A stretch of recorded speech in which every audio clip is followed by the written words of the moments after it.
I haven't felt this misled about a movie, yet still came out the other side of it, really enjoying it in quite some time.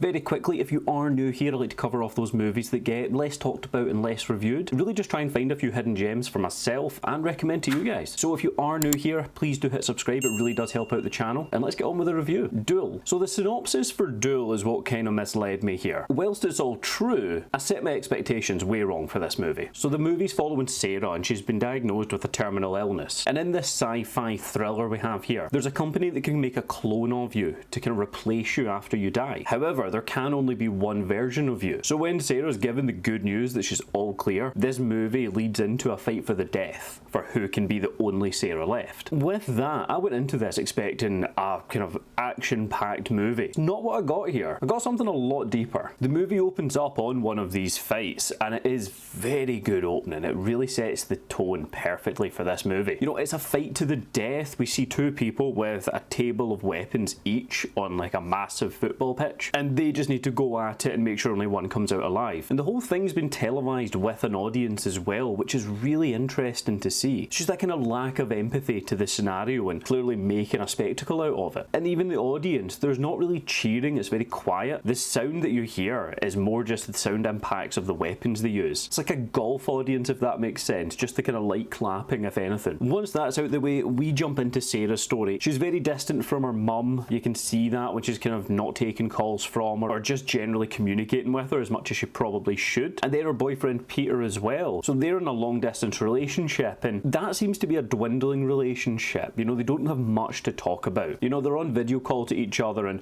you're struggling to make conversation. They don't seem like there's anything that's happened or they're against each other by any means, but it just, the spark's not there anymore, if that makes sense. We see that Sarah's ill. She's throwing up a lot of blood. And her attitude throughout this movie was very dry. You know, she just seemed to kind of get on with it. She knew what she had to do. There was very little emotion from her. And that's not a criticism. It does play into the movie and I very much like that. But it gave me tones of, have you ever seen The Lobster? So when she's diagnosed finally with this terminal illness, the conversation around that's fantastic as well because a doctor cannot give you a 100% guarantee. So she gives her like a 98% chance that it's terminal with a 2% leeway. But then we'll even say that there's no leeway to give. She just can't kind of legally tell her that. And at the end of this appointment, she's given a leaflet to go to this company and create a clone of herself that will replace her when she inevitably dies. Now this clone is the double of her, other than the eye colour, which they do acknowledge was a mistake in the cloning process and even offer to do a second one for her. And it's weird that it made it more believable when they talked about how the repayment plan would work for it. We're in this world and prices of everything are skyrocketing and companies need your money. It just added a new layer to it and it was really just a throwaway line I really enjoyed. That once she dies, the debt's taken over by a clone on the monthly repayment plan. The advertising for this company is really quite creepy. They sell themselves as a gift for your loved one. So they know it's no benefit to you whatsoever, but it's a lot of guilt tripping into the impact that you will leave your family by not getting a clone. And we see very quickly with this clone, it's almost like Sarah 2.0. The initial conversations around just getting her new clothes. So she goes into a wardrobe to fit her and finds out that her clone is just a little bit slimmer and her clone also wants to get some new clothes herself. So she has a better fashion choice also. They even go a step further and start discussing her boyfriend, Peter. You know, what is he into sexually? What's his favourite things to do in that way? The clone even criticises Sarah because a couple of things that she doesn't quite enjoy, the clone sees the pros of it and is very much open to it. Obviously Peter's going to be a happy man. And Sarah just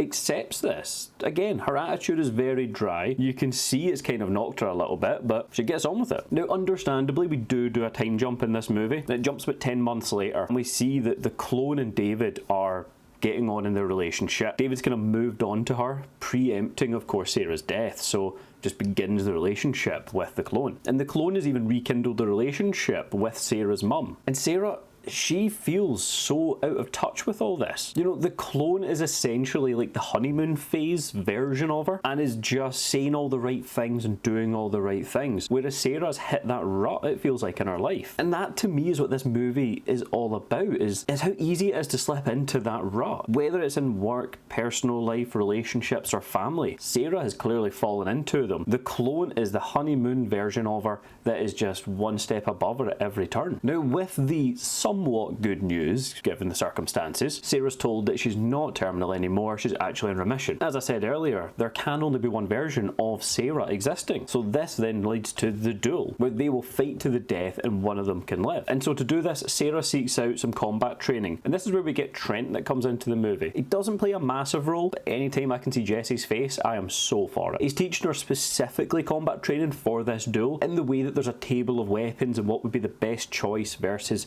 other guns, kind of like a rock, paper, scissors, but for like deadly weapons. And they kind of run scenarios, and they even get Sarah doing dance classes, just everything she can to work on her fitness and work on herself. And although she's doing all this training, as I said, my expectations for this movie would be some kind of action film or with a massive climactic ending to it. It's not what you get here. It does very much feel like just a movie about slipping into that routine way too easily. You know, it's almost like Sarah is seeing her former self, you know, what she was like at the start of the relationship, or what she used to be like with her mum. And although she's jealous of the clone, in reality she's kind of jealous of herself and how she used to be and how easily she found these relationships to juggle. I thought everybody in here done a fantastic job. Karen Gillan more so, because of course she's playing herself and the clone. Now in the scenes they don't use them together too much to the point that there's CG or doubles been used, which is really handy. You know, a lot of this just seems practical, and you feel the weight of this duel on Sarah, that she needs to win it. She's already lost her boyfriend and her mum, so she's here to win this duel. What would I be saying for duel? Definitely make time for this movie. It sets itself up as a thriller, but don't go into this expecting some kind of action movie or some kind of mystery that's going on as well. You won't find that here. What you will get though is a movie following Sarah. They're a girl that's kind of at battle with her better self. You could argue her better self, or even an older version of herself. And so when she's trying to improve herself in the movie, she's